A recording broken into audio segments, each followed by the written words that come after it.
Hello dear brothers and sisters. So welcome to Tirukkural classes. So Tirukkural வந்து பாத்தீனா already ஒரு introduction video போட்டுருப்போம். Tirukkural பத்தின ஒரு பேசிக் information, Thiruvalluvar பத்தின ஒரு பேசிக் இன்ஃபர்மேஷன். ஸோ திருக்குறள் நூல்ஸ் பற்றினா ஒரு பேசிக் இன்ஃபர்மேஷன் நம்ம பார்த்துருப்போம். சரியா? ஸோ ஒரு இன்ட்ரடக்ஷன் கிளாஸை நம்ம பார்த்துருப்போம். ஸோ இந்த ஒரு வகுப்புலேருந்து நம்ம என்ன பண்ண போகிறோம்னா இந்த திருக்குறள் கிளாஸை பொறுத்த வரைக்கும் ஒவ்வொரு கிளாஸ்லேயும் ஒவ்வொரு அதிகாரம்ன்றது பார்க்க போகிறோம். அதே போல் அந்த கிளாஸோடைய அடுத்த ஒரு கிளாஸாவோ இல்லை ஒரு லைவ் டெஸ்ட்டாவோ என்ன பண்ண போகிறோம்னா ஒவ்வொரு அதிகாரத்துலையும் அந்த அதிகாரத்தை வந்து கொஷின்ஸ் எப்படிலாம் வரலான்னு சொல்லிட்டு மினிமம் ஒரு 15 கொஷினில் இருந்து ஒரு 15-20 கொஷின் என்ன பண்ணலாம் ஒவ்வொரு அதிகாரத்துலேருந்தையும் நான் லைவ் டெஸ்ட்டுக்கு வரேன். ஸோ அதில் கொஷின்ஸ் எப்படி கேட்பாங்க, இப்போ ஒழுக்கமுடைமை இப்போ நம்ம பார்க்க போகிறோமா, ஸோ அந்த ஒழுக்கமுடைமையிலேருந்து கொஷின்ஸ் எப்படிலாம் ஃப்ரேம் ஆகலாம். புரியுதா? பொதுவாகவே திருக்குறளை பொறுத்த வரைக்கும் கொஷின்ஸ் எப்படி கேட்பாங்க அப்படின்னா கோடிட்ட இடத்தின் அடிப்படையில் கொஷின் கேட்பாங்க. ஃபார் எக்ஸாம்பிள் இப்போ ஒழுக்கம் விழுப்பம் தரலான், ஒழுக்கம் உயிரினும் ஓம்பப்படும் அப்படின்னு சொல்லிட்டு குறள் இருக்குது அப்படின்னா ஒழுக்கமுடைமையுடைய முதல் குறள் இருக்குது அப்படின்னா பாருங்க ஒழுக்கம் விழுப்பம் டேஷ், சரியா, ஒரு கோடிட்டம் கொடுத்துட்டு ஒழுக்கம் உயிரினும் ஓம்பப்படும் கேட்பாங்க. அந்த 4 ஆப்ஷனில் அந்த 5 ஆப்ஷன் 5வது ஆப்ஷன் விடை தெரியவில்லை, அதை விட்டுருங்க. மீதி 4 ஆப்ஷனில் இங்கே என்ன வேர்டு ஃபில் ஆகுமோ அதை வச்சு கொஷின் கேட்பாங்க. புரியுதா? ஆல்ரெடி எக்ஸ்பீரியன்ஸ் ஸ்டூடெண்ட்ஸுக்கு தெரியும், ஃப்ரெஷர்ஸ்க்கு வராங்க அப்படின்னா ஸோ உங்களுக்கு மேபி தெரியாமல் இருக்கலாம். ஏன்னா நம்முடைய தமிழ் சிலபஸ்லேயே கோடிட்ட இடம்னு ஒன்று இருக்குது. புரியுதா? அந்த கோடிட்ட இடம்ன்றது யூனிட் 7 கொடுக்கல சார், வேறு இடத்துல கொடுத்துருக்காங்க அப்படின்னாலும் திருக்குறள் அப்படி கேட்கக்கூடாதா என்ன? டிஎன்பிஎஸ்சி நம்ம அப்படி சொல்ல முடியாது இல்லையா? ஸோ எப்படியான கொஸ்டின் கேட்கலாம். ஸோ அதனால் கோடிட்ட இடத்தின் அடிப்படையில் கூட கொஸ்டின் கேட்கலாம். அடுத்து எப்படி கேட்பாங்கன்னா பொருள்லேருந்து கொஸ்டின் கேட்பாங்க. புரியுதா? ஸோ இந்த ஒரு குறளின் அடிப்படையில் இருக்கக்கூடிய பொருள்லேருந்து வள்ளுவரை எதை கேட்குறாரு, புரியுதா, எதை சொல்கிறார் அப்படின்ற விஷயத்த கேள்விக்குறியாக வச்சு நம்மளுக்கு ஆப்ஷன் கொஸ்டின் கேட்கலாம். ஸோ ப்ரீவியஸ் கொஸ்டின் பேப்பரோட நான் வரேன். புரியுதா? ஸோ அப்படி நீங்கள் கேட்கும்போது என்ன பண்ணுவீங்க, கன்ஃபியூஸ் ஆகிடுவீங்க. அப்போது இந்த குறள் மட்டும் படிக்கிறதில்ல, குறளுக்கான பொருளும் தெரிஞ்சாதான் ஸோ ஓகே இந்த குறள் மூலமா வள்ளுவர் நமக்கான கருத்தை என்ன சொல்ல வராரு, என்ன ஒரு கருத்தை நம்மளுக்கு சொல்ல வராரு அப்படின்றது நம்மளுக்கு புரியும். புரியுதாமா? ஸோ அப்படி தான் கொஸ்டின் கேட்கலாம். இல்லை இந்த குறளை சொல்லப்பட்டக்கூடிய ஏதோ ஒரு எழுத்தோடைய ஏதோ ஒரு சொல்லினுடைய பொருள் கொஸ்டின் கேட்கலாம். புரியுதா? இப்போ இந்த குறளை கொடுத்து இதை அடிக்கோடிட்டு, புரியுதா, அடிக்கோடி விட்டா சொல்லின் பொருள் என்ன, பொருள் காண்க அப்படின்றது கொஸ்டின் கேட்கலாம். புரியுதா? ஸோ இப்படிலாம் கொஸ்டின் கேட்கலாம். புரியுதா? இல்லையா அந்த ஒழுக்கமுடைமை அதிகாரமா எத்தனாவது அதிகாரம் கேட்கலாம் இல்லையா? ஸோ இப்படி தான் கொஷின்ன்றது திருக்குறளை பொறுத்த வரைக்கும் ஃப்ரேம் ஆகும். மேக்ஸிமம் பொருள் ரொம்ப ரொம்ப முக்கியம். பொருள் இருந்து கொஷின்ஸ் எப்படி வேணால் ஃப்ரேம் பண்ணுவாங்க, ரொம்ப ரொம்ப இம்பார்ட்டன்ட். சரியா? ஸோ இப்போது ஒழுக்கமுடைமை அப்படின்னு சொல்லக்கூடிய முதல் அதிகாரத்தை நம்ம எடுத்துருக்கோம். ஸோ ஆல்ரெடி நம்மளுக்கு தெரியும் திருக்குறளை பொறுத்த வரைக்கும் பழைய சிலபஸில் வந்து பார்த்தீங்கன்னா 25 அதிகாரங்கள் இருந்துச்சு. பழைய சிலபஸில் 25 அதிகாரங்கள் இருந்துச்சு. இப்போ புது சிலபஸ் நம்ம அப்டேட் ஆனதுனால 25 20 பிரிச்சுட்டாங்க. சரி, 20 குறைச்சிட்டாங்க. இந்த 20 குறைச்சாலும் பழைய சிலபஸில் இருந்து 8 அதிகாரங்கள் தான் அப்படியே இருக்குது. மீதி 12 அதிகாரங்கள் புதுசாக இந்த சிலபஸில் சேர்த்தது. புரியுதா? ஸோ அதில் ஒரு என்ன சொல்கிறது அதிகாரம் தான் ஒழுக்கமுடைமை. அந்த பழைய சிலபஸ்லேயும் இருந்தது இல்லையா, அதே புது சிலபஸ்லையும் கொடுத்துருக்க ஒரு அதிகாரம் தான் அந்த ஒழுக்கமுடைமை. ஸோ பழைய சிலபஸ்லேயும் இருக்கும், புது சிலபஸ்லேயும் இருக்கும். அதனுடைய ஃபஸ்ட்டு டாப்பிக்காகவும் இந்த ஒழுக்கமுடைமையை கொடுத்துருப்பாங்க. ஸோ எக்ஸாம் பாயிண்ட் ஆஃப் வியூவில் ஸோ ஏதாவது நாய்ஸ் லைட்டாக வந்துச்சுன்னா கொஞ்சம் பொறுத்துக்கோங்கப்பா. ஸோ எக்ஸாம் பாயிண்ட் ஆஃப் வியூவில் நம்ம ஒழுக்கமுடைமைன்னு சொல்லக்கூடிய முதல் அதிகாரத்தை பார்க்க போகிறோம். ஸோ இதில் இருக்கக்கூடிய திருக்குறள் என்ன, பொருள் என்ன, எப்படிலாம் கொஷின்ஸ் ஃப்ரேம் பண்ணலாம் அப்படின்றத நம்ம பார்க்க போகிறோம். ஸோ அதே போல் குறள், அதுக்கான பொருள் என்ன, சொல்லும் பொருளும், இதை நம்ம பேசிக்காக பார்க்க போகிறோம். ஒரு எக்ஸ்ப்ளனேஷனோட பார்த்துட்டு எப்படிலாம் கொஷின்ஸ் கேட்பாங்க அப்படின்றத நான் லைவ் டெஸ்ட்டோட வரேன். புரியுதா? லைவ் டெஸ்ட்டோட வரும்போது உங்களுக்கு என்ன புரியும். ஸோ ஓகே திருக்குறள் வந்து கொஷின்ஸ் இப்படிலாம் ஃப்ரேம் பண்ணுறாங்களா அப்படின்றது தெரியும். அதே போல் ஒவ்வொரு அதிகாரத்திலையும் நம்ம அந்த மாதிரி லைவ் டெஸ்ட்டை பார்க்கும்போது திருக்குறள் வந்து இந்த 20 அதிகாரத்தில் வந்து பொது தமிழை பொறுத்த வரைக்கும் எப்படி கொஷின் கேட்டாலும் நம்ம ஆன்சர் பண்ண முடியும்ன்ற ஒரு கான்ஃபிடன்ட் உங்களுக்கு கிடைக்கும். ஸோ அங்கேயே நீங்கள் நிறைய கொஷின்ஸ் ஆன்சர் பண்ணி பார்த்துடலாம். டிஎன்பிஎஸ்சி லெவலில் டிஎன்பிஎஸ்சி எப்படி கொஷின் கேட்பாங்க அப்படின்றது நம்ம அங்கேயே ப்ராக்டிஸ் பண்ணி பார்த்துடலாம். சரியா? ஸோ இப்போ டேரெக்டாக நம்ம அதிகாரத்துக்கு போவோம். ஸோ ஒழுக்கமுடைமைன்னு சொல்லக்கூடிய அதிகாரத்தை பார்க்க போகிறோம். ஸோ திருக்குறள் இருக்கக்கூடிய 133 அதிகாரங்களில் 14வது அதிகாரம் தான் இந்த ஒழுக்கமுடைமை. புரியுதா? அதே போல் திருக்குறளை உடைமைன்னு முடியக்கூடிய 10 அதிகாரங்களில் இதுவும் ஒன்று. ஏன்னா ஒழுக்கம் உடைமைன்னு முடியுது இல்லையா? ஸோ அதுதான். அப்போது இது 14வது அதிகாரம் சொல்லும்போது திருக்குறள் 131 140வது திருக்குறள் வரைக்கும், புரியுதா, 140வது திருக்குறள் வரைக்கும் இந்த 10 குறள்கள் இந்த 14வது அதிகாரமான ஒழுக்கமுடைமையை சார்ந்தது. புரியுதா? ஸோ இப்போ ஒவ்வொரு திருக்குறள் அந்த திருக்குறள் என்ன பொருளை சொல்லுது, திருவள்ளுவர் நம்மளுக்கு என்ன சொல்ல வராரு, என்ன கருத்தை சொல்ல வராரு, எக்ஸாம்பிள் எப்படிலாம் கொஸ்டின்ஸ் கேட்கலாம் பார்க்கலாமா? ஸோ ஓகே, முதல் பாருங்க, ஒழுக்கம் விழுப்பம் தரலான். ஒழுக்கம் விழுப்பம் தரலான். ஒழுக்கம் நல்லா பார்த்துக்கோங்க. ஒழுக்கமுடைமை. ஒழுக்கம் அப்படின்னா என்ன? ஒழுக்கம் அப்படின்னா நம்ம செய்யக்கூடிய செயலை, சரியான ஒரு செயல், அது ஒரு நல்ல செயலாக இருக்கணும். செய்யக்கூடிய செயலை எந்த ஒரு தவறுதலும் இல்லாமல் ஒருத்தன் சரியாக செஞ்சு முடிக்கிறான்னா அவனை நம்ம என்ன சொல்லுவோம், ஒழுக்கமானவன்டான்னு சொல்லுவோம். புரியுதா? அவன்கிட்ட எந்த செயலை கொடுத்தாலும் எந்த ஒரு செயலை கொடுத்தாலும் கரெக்டாக செய்வான்டா, ரொம்ப ஒழுக்கண்டா, எங்கள் அப்பா நேற்று அந்த ஒரு விஷயத்த சொன்னார், கரெக்டாக செஞ்சு முடிச்சிட்டான்டா, எங்கள் அப்பா சொன்னார்டா, அடே ரொம்ப ஒழுக்கமான பையன்டா அப்படின்னு சொன்னார் இல்லையா, அதுதான் ஒழுக்கம். புரியுதா? அப்போ நம்மளுடைய வாழ்க்கையில் எந்த ஒரு நல்ல செயலாக இருந்தாலும் சரி, எல்லாம் ஒரு நல்ல குணமாக இருந்தாலும் சரி, அதை நம்ம சரியாக செய்கிறோம் அப்படின்னா அவன் ஒழுக்கமானவன் அர்த்தம். புரியுதா? ஒழுக்கம் அதான் ஒழுங்கு. ஸோ ஒழுங்குன்றது என்னது? சரியாக ஒரு செயலை சீர்மையாக செய்கிறது. புரியுதா? அதான் ஒழுக்கம். ஸோ அதான் ஒழுக்கமுடைமை. அப்போ ஒழுக்கத்தோடு மக்களாகிய நாம் வாழணும். ஸோ எப்படிலாம் வாழணுன்றதை ஒரு 10 குறளில் சொல்லியிருக்காரு. ஸோ முதல் குறள் தான் இந்த ஒழுக்கம் விழுப்பம் தரலான். ஒரே நிமிஷம்ப்பா, கலர் மாற்றிக்கிறேன்.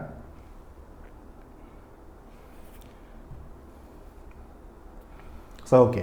ஸோ ஒழுக்கம் விழுப்பம் தரலான். விழுப்பம்னா சிறப்பு, மேன்மை. புரியுதா? அப்போ நம்ம ஒழுக்கமாக இருந்தோம் அப்படின்னா விழுப்பம் தரலான். நம்மளுடைய ஒழுக்கம் நம்மளுக்கு சிறப்பை தரும், மேன்மையை தரும் சொல்கிறார். ஸோ ஒழுக்கம் விழுப்பம் தரலான், ஒழுக்கம் உயிரினும் ஓம்பப்படும். ஸோ நம்மளுடைய வாழ்க்கையில் நம்ம ஒழுக்கமாக இருக்கிறோன்னா நம்மளுக்கு சிறப்பையும் மேன்மையும் பெருமையும் தரக்கூடிய இந்த ஒழுக்கமானதை நம்ம உயிருக்கும் மேலா, புரியுதா? அதான் உயிரினும், உயிரை கொடுத்தாவது உயிருக்கு மேலே நம்ம என்ன பண்ணுவோம்? பாதுகாக்கணும், ஓம்பப்படும் அப்படின்றது அர்த்தம். சரியா? ஓம்பப்படுதல் அப்படின்னா பாதுகாக்கப்படுதல்னு அர்த்தம், பாதுகாக்கப்பட வேண்டும்னு அர்த்தம். சரியா? ஸோ ஒழுக்கம் விழுப்பம் தரலான், ஒழுக்கம் உயிரினும் ஓம்பப்படும். ஒழுக்கம் பெரும் சிறப்பை நமக்கு தரும். அதனால் உயிர் கொடுத்தாவது உயிருக்கு மேலான அந்த ஒழுக்கத்தை நம்ம பாதுகாக்கணும். புரியுதா? இதுதான் முதல் குறள். பார்த்துட்டோமா? அடுத்த குறள் போவோமா? பரிந்து ஓம்பி காக்க ஒழுக்கம். பரிந்து ஓம்பி, பரிந்துனா துணிந்து, துணிந்து ஏற்று. நம்ம எவ்வளோ ஒரு சுச்சுவேஷனில் இருந்தாலும் சரி, எவ்வளோ ஒரு இன்னல்கள் இருந்தாலும் சரி, துன்பத்தில் இருந்தாலும் சரி, நம்மளுடைய ஒழுக்கத்தை துணிந்து ஏற்று, அந்த சுச்சுவேஷனில் இருந்தாலும் துணிந்து நம்மளுடைய ஒழுக்கத்தை மட்டும் விட்டுறக்கூடாது. புரியுதா?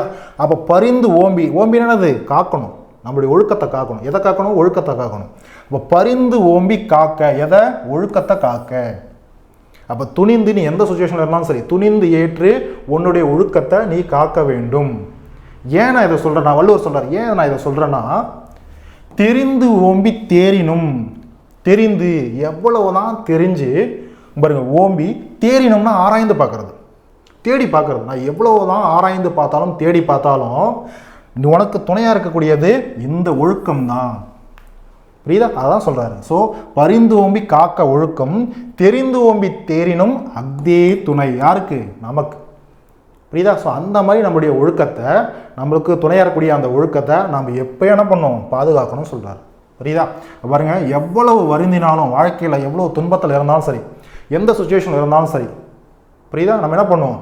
நம்மளுடைய ஒழுக்கத்தை பாதுகாக்கணும், ஒழுக்கமாக இருக்கணும். ஏன் அதை நான் சொல்கிறேன்னா, எவ்வளவு ஆராய்ந்து பார்த்தாலும் அந்த ஒழுக்கம்தான்டா தம்பி உனக்கு துணை அப்படின்றது வள்ளுவருடைய வாக்கு. சரியா? ஸோ ஓம்புதல் அப்படின்றது என்னது? பாதுகாத்தல்னு அர்த்தம், பேணுதல்னு அர்த்தம். பரிந்து அப்படின்னா துணிந்து ஏற்று, துணிந்து செய்யணும், துணிந்து ஒரு விஷயத்தை செய்ய போகிறதுக்கு பேர் தான் பரிந்து. சரியா? ஸோ பரிந்துன்னு அர்த்தம். அதுக்கடுத்து 133வது குறள் என்னன்றதை பார்த்தலாமா? ஒழுக்கம் உடைமை குடிமை. ஒழுக்கம் உடைமை குடிமை. இழுக்கம் இழிந்த பிறப்பாய் விடும். ஒழுக்கமாக ஒருத்தன் இருக்கானா அந்த ஒழுக்கம் உடைமை தான். அந்த உடைமைனா என்னதுப்பா? உடைமைனா அது பொருள். ஒழுக்கம் அவனுக்கான ஒரு செல்வம் மாதிரி, ஒரு பொருள் மாதிரி. ஒழுக்கமாக ஒருத்தன் இருக்கிறானா அவன் குடிமை. என்னது? அவன் உயர்ந்த குடியில் பிறந்தவன் போன்றவன். புரியுதா? இப்போ உன் ஃப்ரெண்டு ஒருத்தர் இருக்கான், புரியுதா, ஒழுக்கமானவன், உருண்டது ரொம்ப ஒழுக்கமானவனா அவன் எந்த குடியில் பிறந்திருந்தாலும் சரி, எந்த சாதியில் பிறந்திருந்தாலும் சரி, எந்த மதத்தில் பிறந்திருந்தாலும் சரி, அவன் உயர்குடியை சார்ந்தவன் நம்ம சொல்லுவோம். அவன் ரொம்ப ஒழுக்கமானவன்டா, அவன் ஃபேமிலியோட நல்லா வளர்த்துருக்காங்கடா, அவன் எந்த வகுப்பாவனாக இருக்கட்டும், எந்த பிரிவை சேர்ந்தவனாக இருக்கட்டும், ஆனால் நம்ம உயர்ந்து பேசுவோம்.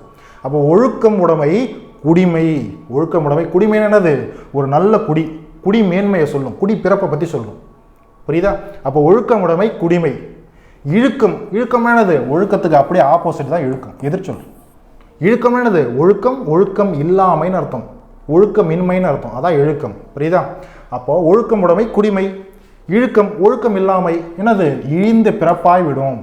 ஒருத்தண்ட ஒழுக்கம் இல்லைனா டே அவன் வேஸ்டா, ஒரு ஈனப்பிறவிடா, ஒழுக்கன்றதே இல்லைடான்ட்டு சொல்லுவோமா? ஸோ அதுதான். அப்போது விடா ஒழுக்கமே, எப்போவுமே நம்ம ஒழுக்கமாக இருந்தோன்னா உயர்ந்த குடிப்பிறப்பு ஆகும். அதுதான் நம்முடைய உயர்ந்த குடிப்பிறப்புன்னு எல்லாம் சொல்லுவாங்க. ஆனால் ஒழுக்கத்தை விட்டுட்டோம் என்னது? அவன் விலங்கு பிறப்பு அப்படின்னது மனித பிறப்பு, ஒரு என்ன சொல்லுது, ஒரு இனப்பிறவை மாதிரி ட்ரீட் பண்ணுவாங்க. அவன் எந்த குலத்தில் பிறந்திருந்தாலும் சரி. சரியா? அப்போ ஒழுக்கம் ரொம்ப முக்கியம். அப்போ குடிமைன்றது குல மேன்மையை சொல்லும், குடி பிறப்பை சொல்லும், இந்த இடத்துல குறிக்குது. சரியா? இழுக்கம் அப்படின்றது என்னது? ஒழுக்கமின்மை. ஒழுக்கத்துக்கு ஆப்போசிட் இழுக்கம். அப்போ ஒழுக்கமின்மை. ஒழுக்கமின்மை என்னது? அவன் தீய நடத்தை, தவறான நடத்தையெல்லாம் நடக்கிறான்னு அர்த்தம். சரியா? So okay. அதுக்கடுத்து பாருங்க, மரப்பினும் ஓத்துக்கொள்ளலாகும். மரப்பினும் மறந்து போகிறது. மரப்பினம்னு அது மறந்து போகிறது. புரியுதா? மறந்து போனாலும் ஓத்துக்கொள்ளலாகும் அப்படின்னது இங்கே பாருங்க, கற்றுக்கொள்ளுதல். மறந்து போனாலும் எந்த ஒரு விஷயத்தையும் நம்ம கற்றுக்கலாம். புரியுதா? இப்போ நம்ம கல்வி கற்கிறோம். ஃபார் எக்ஸாம்பிள், இப்போ நீங்கள் பால்ட்டிலையோ ஏதோ ஒரு சப்ஜெக்ட்லையோ ஏதோ ஒரு 10 பாயிண்ட் நீங்கள் படித்து வச்சுருப்பீங்க, மறந்து போயிடலாம். மறந்து போனாலும் பரவாயில்ல, திரும்ப படிச்சுக்கலாம், அது பெரிய விஷயமே கிடையாது. ஆனால் பார்ப்பான் இந்த இடத்துல மானிடன் அர்த்தம். மானிடன் யாரை குறிக்குது? மனிதனை குறிக்குது. சரியா? மானிடன். பார்ப்பான்னா அந்த இடத்துல மானிடன், மனிதன். புரியுதா? ஆனால் மனிதன் பிறப்பொழுக்கம், மனிதனுடைய பிறப்பு ஒழுக்கம் குன்றிடுச்சு அப்படின்னா அவன் கெடுவான்னு அர்த்தம். புரியுதா?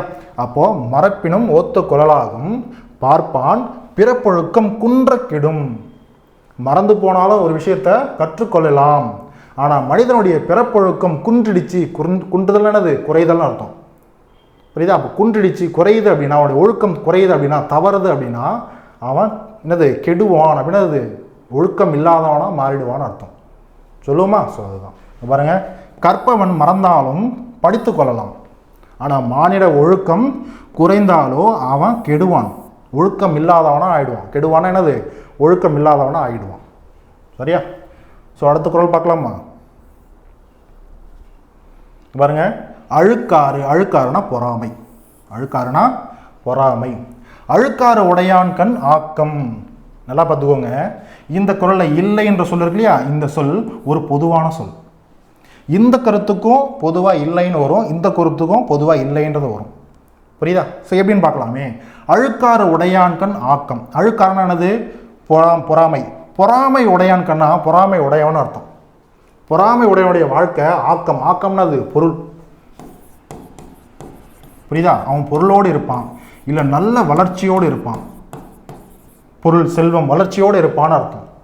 புரியுதா? ஆனால் அந்த இடத்துல இவர் சொல்கிறாரா? கிடையாது. என்ன சொல்ல வர்றாரு? இல்லைன்னு இங்கே சொல்கிறாரு பாருங்க. புரியுதா? அப்போ வள்ளுவர் என்ன சொல்றாரு? அழுக்காறு உடையான் கண் ஆக்கம் இல்லை. பொறாமை உடையவனுடைய ஆக்கம், அவனுடைய வாழ்க்கையில் ஆக்கம்ன்றது கிடையாது, இல்லைன்னு சொல்கிறார். புரியுதா? அவன் வளர்ச்சின்றது, பொருள்ன்றது அவன் வாழ்க்கையில் இருக்காது. போன்று, இப்போ தான் இங்கே வரணும், போன்று. அதுபோல ஒழுக்கம் இல்லான்கண் உயர்வு இல்லை, இதுவும் பொதுவாக வரும். இல்லைன்றது இதுக்கும் பொது, இதுக்கும் பொது. புரியுதா? அப்போ ஒழுக்கம் இல்லான்கண் என்னது? உயர்வு இல்லை. அப்போ ஒழுக்கம் இல்லாதவனுடைய வாழ்க்கையில் உயர்வும் என்ன ஆகாது? இருக்காது. சரியா? அப்போ பாருங்க, அழுக்காறு உடையான்கண் ஆக்கம் ஒன்று இல்லை, ஒழுக்கம் இல்லான்கண் உயர்வு. பாருங்க, பொறாமைப்பட்டவனுக்கு, ஒருத்தன் பொறாமைப்படுறான் அடுத்தவனை பார்த்து அப்படின்னா அவன் கடைசி வரைக்கும் வளருவானா கேட்டீங்கன்னா வளர மாட்டான். அவன் வாழ்க்கையில் பொருளோ வளர்ச்சின்றதோ இருக்காது. பொறாமைப்பட்டவனா இருக்கவே இருக்காது. புரியுதா? ஸோ அதுபோல தான் ஒருத்தன்ட்ட ஒழுக்கம் இல்லை அப்படின்னா அவன் என்றைக்கும் உயரவே மாட்டான். அதை தான் வள்ளுவர் இங்கே சொல்கிறார். புரியுதாம்மா? ஸோ அழுக்காறு அப்படின்னா பொறாமைன்றதை குறிக்கும். ஸோ அழுக்காறு உடையான்கண் ஆக்கம் போன்று இல்லை, ஒழுக்கம் இலான்கண் உயர்வு. சரியா? ஸோ அடுத்த குறள் போகுமா? ஸோ ஓகே, அதுக்கடுத்து பாருங்க, ஒழுக்கத்தின் ஒல்கார் உறவோர். உறவோர் அப்படின்னா ஊக்கமுடையவங்கன்னு அர்த்தம். ஊக்கமுடையவங்க யாரு? டிஎன்பிஎஸ்சி படிக்கக்கூடிய ஸ்டூடெண்ட்ஸ். நீங்கள் எது வரைக்கும்? ஒழுக்கமாக இருக்கிற வரைக்கும். புரியுதா? அப்போ நல்லா பாருங்க, அப்போ யார் ஊக்கமுடையவங்க? ஒழுக்கத்தோடு இருக்கிறவங்க ஊக்கமுடையவங்க. இல்லை ஊக்கமுடையவங்க ஒழுக்கத்தோடு இருக்கிறாங்கன்னு அர்த்தம். எப்படி பாருங்க, ஒழுக்கத்தின் ஒல்கார். ஒல்கார்னா என்னது? தளராதான்னு அர்த்தம்.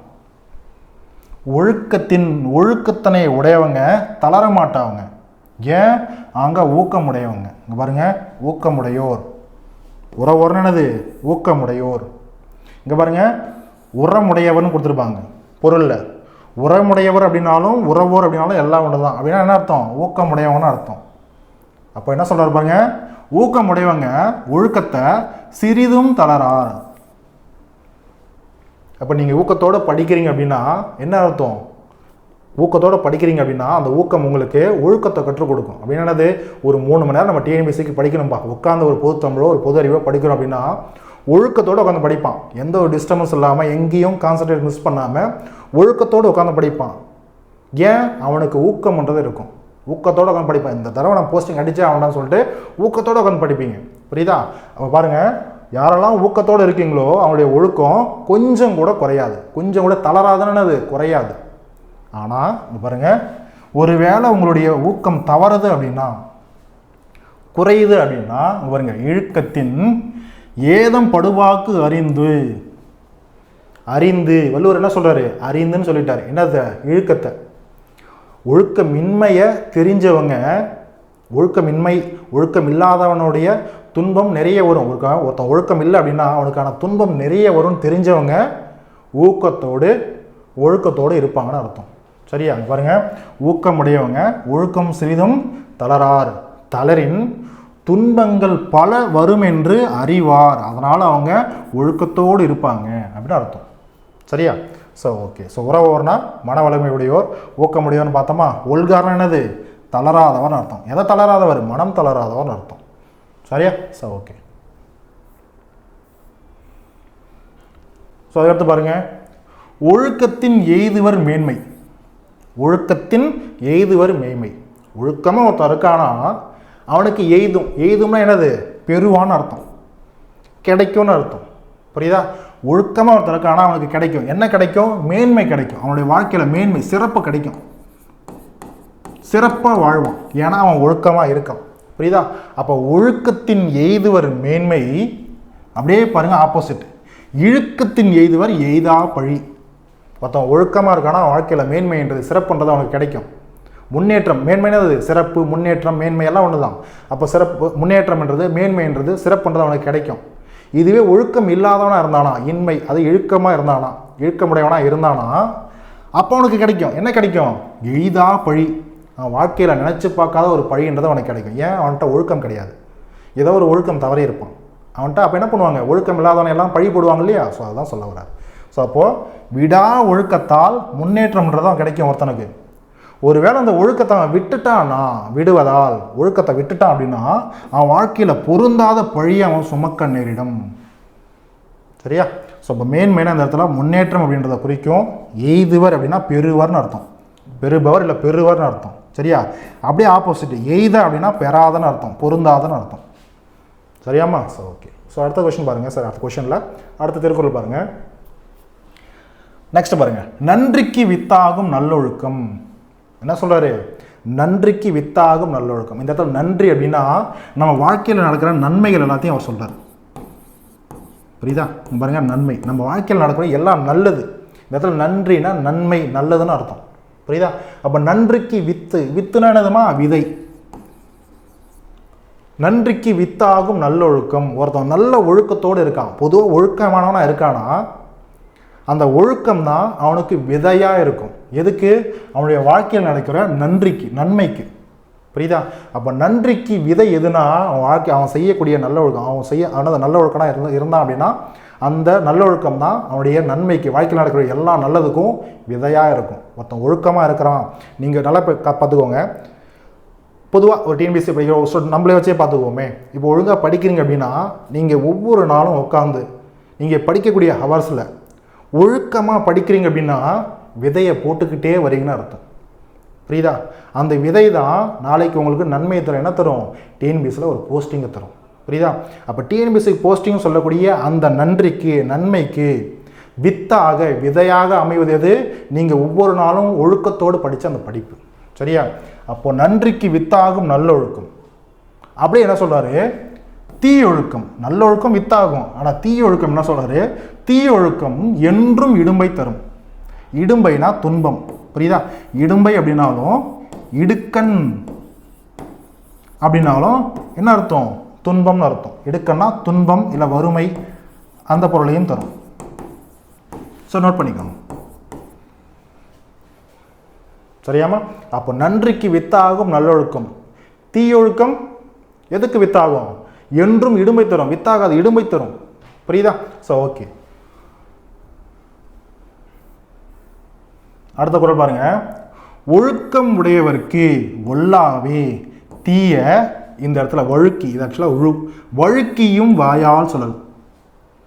ஒழுக்கம் உடையவருக்கு, ஒருத்தன் ஒழுக்கமாக இருக்கான் அப்படின்னா ஒல்லாதே அப்படின்னா அங்கே பாருங்க தகாத, ஒல்லாவே அப்படின்னா தகாத. புரியுதா? டே அவன் ஒல்லா இப்படி ஞாபகம் வச்சுக்கோங்க, ஒல்லாவே பேச மாட்டான் அப்படின்னா அது தகாத வார்த்தைகளை பேச மாட்டான்டான்னு அர்த்தம். புரியுதா? அப்போது பாருங்க, ஒழுக்கம் உடையவருக்கு ஒல்லாவே, எது ஒல்லாவே, எது தகாத இருக்கும், தீய வார்த்தைகளை என்ன பண்ண மாட்டான், வழுக்கியும். நம்ம சொல்ல முடியாது அவன் வழுக்க விழுந்துட்டான்டா அப்படின்னா என்ன சொல்லுவோம், தவறி விழுந்துட்டான்னு அர்த்தம். அப்போ வழுக்கினா தவறி. அப்போ ஒழுக்கம் உடையவங்களுடைய வாயிலிருந்து தீய சொற்கள் தவறியும் வாயால் சொல்லல், தவறியும் வாயால் வராதுன்னு சொல்கிறார் வள்ளுவர். புரியுதா? அப்போது என்றும் ஒழுக்கமுடையவர் வாயிலிருந்து தவறியும் கூட தீய சொற்கள் வராது, தோன்றாதுன்னு சொல்கிறார். புரியுதாமா? ஸோ அதான் ஒழுக்கமுடையவருக்கு உள்ளாவே தீய வழுக்கியும் வாயால் சொல்லல். புரியுதா? ஸோ இதுதான். ஸோ வழுக்கினா தவறி, ஒல்லாவேனா தகாதன்னு அர்த்தம். புரியுதாமா? ஸோ தகாத, தவறான, அதான் ஒல்லாவே. அடுத்த குறள் பார்க்கலாமா? அங்கே பாருங்க, லாஸ்டா உலகத்தோடு ஒட்ட ஒழுகல். நம்ம சொல்ல முடியா, டே உலகத்தோடு ஒன்றி வாழணும்டா, டே ஊரோட ஒத்து போடா, சொல்லுவோம் இல்லையா? ஸோ அதான். அப்போ நல்ல கல்வி கற்றவன் உலகத்தோடு ஒன்று போவான், உலகத்தோடு ஒன்றி வாழ்வான், ஒத்து போவான். அதான் ஒழுகல்னு அர்த்தம். ஒழுகுனா என்னது? ஊரோடு சேர்ந்து வாழுதல், ஊரோடு சேர்ந்து நடத்தல், ஊரோடு ஒத்து போதல், ஊரோடு பொருந்தி போதல், அதான் ஒழுகல்னு அர்த்தம். அதான் ஒழுகு. ஆத்திச்சொல்லியில் படிச்சிருக்கோம் இல்லையா, ஒப்புரவு ஒழுகு. புரியுதா? அப்போ ஊரோடு ஒத்து போகிறது, ஊரோடு பொருந்தி வாழ்கிறது. அப்போ உலகத்தோடு ஒட்ட, ஒட்டனானது சேர்ந்து, உலகத்தோடு சேர்ந்து. நம்ம சொல்ல முடியா, டே பஞ்சாயத்தில் என்ன திருப்பி சொல்கிறாங்களோ அது தகுந்த மாதிரி போடா, ஊருக்கு ஒத்து போடா சொல்லுவாங்க இல்லையா? ஸோ படத்தெல்லாம் பார்த்துருப்போம். ஸோ அந்த மாதிரி அது ரொம்ப நல்லது. சரியா? அப்போ உலகத்தோடு ஒட்ட ஒழுகல் அது நல்லது. பலகற்றும் கல்லார், எவ்வளவு படித்தாலும் படிக்காதவங்களாம் மாறிடுவாங்க. யார்? அறிவில்லாதவங்களாம் மாறிடுவாங்க. யார்? உலகத்தோடு ஒட்டி நடக்காதவங்க. சரியா? பாருங்க, உலகத்தோடு ஒட்டி ஒழுக தெரியாதவங்க எவ்வளவு படிச்சிருந்தாலும் எவ்வளவு கற்றிருந்தாலும் அறிவில்லாதவரே ஆவார் அப்படின்றது வள்ளுவருடைய வாக்கு. சரியா? ஸோ அப்போ ஒழுகு அப்படின்னா நடத்தல், வாழுதல், எதனோடு? ஊரோடு ஒட்டி வாழுதல், ஊரோடு ஒன்றி நடத்தல், வாழுதல்னு அர்த்தம். ஒட்டினா சேர்ந்து. கல்லார் அப்படின்னா கற்காதவர். புரியுதா? அறிவில்லாதார்னா அறிவில்லாதவர். இதை மட்டும் கொஞ்சம் நோட் பண்ணிக்கோங்கம்மா. இந்த இடத்துல அறிவில்லாதார்னு போட்டுக்கோங்க. இந்த அறிவில்லாதார் இருக்கு இல்லையா? ஸோ இதுக்கான பொருள் அறிவில்லாதவர். சரியா? ஸோ பார்த்துக்கோங்க. ஸோ இப்போது இந்த 10 திருக்குறள் மூலயமா ஸோ ஒழுக்கமுடைமை, அப்போது ஒருத்தனுடைய வாழ்க்கை நம்ம ஒழுக்கமாக இருந்தோம் அப்படின்னா நம்மளுக்கு எந்தெந்த இடத்துல துன்பம்ன்றது கிடைக்காது. ஒழுக்கமாக நம்மளுக்கான துணை. புரியுதா? அதே போல் பொறாமன்றது ஒருத்தவங்க மேலே படக்கூடாது. பொறாமைப்பட்டால் வளர்ச்சின்றதும் இருக்காது. ஒழுக்கம் இல்லைன்னா வாழ்க்கையில் உயர்வுன்றதும் இருக்காது. இதெல்லாம் நம்மளுக்கு வள்ளுவர் சொல்லி கொடுத்துருக்காரு இல்லையா, ஒவ்வொரு குறள் மூலயமா. ஸோ இதை பேஸ் பண்ணி தான் எக்ஸாம்ஸில் கொஷின்ஸ் கேட்பாங்க. அப்போ சொல்லும் பொருளும் முக்கியம், திருக்குறளும் முக்கியம், திருக்குறளுக்கான உரை விளக்கமும் பொருளும்ன்றதும் ரொம்ப ரொம்ப முக்கியம். சரியா? ஸோ இந்த 10 குறளும் பார்த்துட்டோம். ஸோ அழகாக நோட் பண்ணிக்கோங்க. ஸோ சொல்லும் பொருளும் பொருள் எங்கேருந்து தான் எடுக்கலாமா? நம்ம ஸ்கூல் புக்ஸில் புக் பேக் பின்னாடியே கொடுத்துருப்பாங்க. திருக்குறளை கொடுத்து தெளிவுரை, எளிய உரைன்றதை கொடுத்துருப்பாங்க. ஸோ அதை தான் எடுத்து அப்படியே கொடுத்துருக்காங்க. ஆனால் எக்ஸ்பிளைன் பண்ணும்போது உங்களுக்கு நிறைய விஷயத்தை நான் சொல்லியிருப்பேன். இந்த உரையில் இருக்கிற மாதிரியே சொல்லியிருக்க மாட்டேன். சரியா? ஸோ இதுதாம்மா பொருள் அப்படின்றது என்ன சொல்கிறது, ஒரு வள்ளுவர் பாயிண்ட் ஆஃப் வியூவில் இருந்து சொல்கிற மாதிரி நான் சொல்லியிருப்பேன். புரியுதா? வள்ளுவர் பாயிண்ட் ஆஃப் வியூ நான் போய் வள்ளுவர்கிட்ட படிச்சுட்டு வரல. புரியுதா? நிறைய அறிஞர்களுடைய அந்த கருத்தெல்லாம் எடுத்து போட்டு தான் நான் அந்த விளக்கத்தையே கொடுக்குறேன். சரியா? ஸோ பார்த்துக்கோங்க. ஸோ அப்போது ஒழுக்கமுடைமை நம்ம இதோட முடிக்கிறோம். ஸோ இந்த 10 திருக்குறள், இந்த 10 திருக்குறள் வந்து கொஷின்ஸ் எப்படி கேட்கலாம், எப்படிலாம் கேட்பாங்க. ஸோ அதுக்கான ஒரு ட்ரையலாக, சரியா, ஒரு முன் உதாரணமாக நம்ம ஒரு லைவ் டெஸ்ட்ன்றதை கண்டக்ட் பண்ணுவோம். ஸோ ஒவ்வொரு அதிகாரம் முடிஞ்சதா அதுக்கு அடுத்த நாளோ இல்லை 2 டேஸ்க்குள்ளேயோ நான் ஒரு லைவ் டெஸ்ட்ன்றதை வரேன், கொஷினோட நானே ரெடி பண்ணி. ப்ரீவியஸ் இயர் கொஷின் பேப்பர்லாம் கிடையாது. ப்ரீவியஸ் இயர் கொஷின் பேப்பர்லாம் நம்ம தனியாக பார்ப்போம் திருக்குறளை சார்ந்து. புரியுதா? ஸோ நானே ரெடி பண்ணி இந்த மாதிரிலாம் கொஷின்ஸ் வரலான்றதுக்கான ஒரு ஐடியாவோட, ஒரு ஸ்கில் செட்டோட வரேன். ஸோ அதில் நம்ம டெஸ்ட் பண்ணி பார்த்துறோம். ஓகே, ஒழுக்கமுடைமையா? ஸோ என்னென்னலாம் கொஷின்ஸ் கேட்கலாம், எப்படிலாம் கொஷின்ஸ் கேட்டுடலாம், பொருள் வந்து எப்படிலாம் கொஷின் கேட்கலாம், இதில் சொல்லும் பொருளும் இருக்குது, அதை பேஸ் பண்ணி ஏதாவது கொஷின் வருமா? புரியுதா? அதே போல் ஒழுக்கமுடைமை எத்தனாவது அதிகாரம், இப்படிலாம் கொஷின் கேட்கலாம் இல்லையா? ஸோ அந்த ஒரு என்ன சொல்கிறது, ஒரு டெஸ்ட்டோட நான் வரேன். அடுத்த ஒரு வீடியோவில் நம்ம மீட் பண்ணலாம். சரியா? So until then bye from Prabhakara Kandan from Prabhakaran academy. So video பிடிச்சிருந்தது அப்படின்னா கீழே கமெண்ட்டில் சொல்லுங்கள், நல்லா இருக்குன்னு சொல்லுங்கள், இல்லை லைக் பண்ணி தம்ஸ் கொடுங்க. அதே போல் திருக்குறள் வகுப்பு இன்னும் நம்ம ஏதாவது இம்ப்ரூவைஸ் பண்ணணும், இல்லை நம்ம எல்லாம் சார் இதை இன்னும் கொஞ்சம் நீங்கள் இதெல்லாம் சொல்லலாம் சார், இதெல்லாம் எக்ஸ்ட்ரா கொடுங்க அப்படின்ற மாதிரி உங்களுக்கு ஏதாவது கருத்துக்கள் இருந்தால் சொல்லுங்கள். ஏன்னா அடுத்தடுத்த அதிகாரங்கள் நம்ம எடுக்க போகிறோம். புரியுதா? அதை நம்ம எடுக்கிறதுனா அதெல்லாம் கிளாஸ் நான் ரெடி பண்ணுறதுக்கு முன்னாடியே நீங்கள் சொல்லிட்டீங்க அப்படின்னா நான் அதுக்கு தகுந்த மாதிரி கிளாஸஸ் ரெடி பண்ணிப்பேன். புரியுதா? இன்னும் ஏதாவது இம்ப்ரூவைஸ் பண்ணோம்னா நான் அதெல்லாம் சேர்த்து கொடுக்க பார்ப்பேன். சரியா? ஸோ ஓகே, மறுபடியும் நம்ம அடுத்த ஒரு வீடியோவில் பார்க்கலாம். ஸோ தேங்க்யூம்மா, தேங்க்யூ.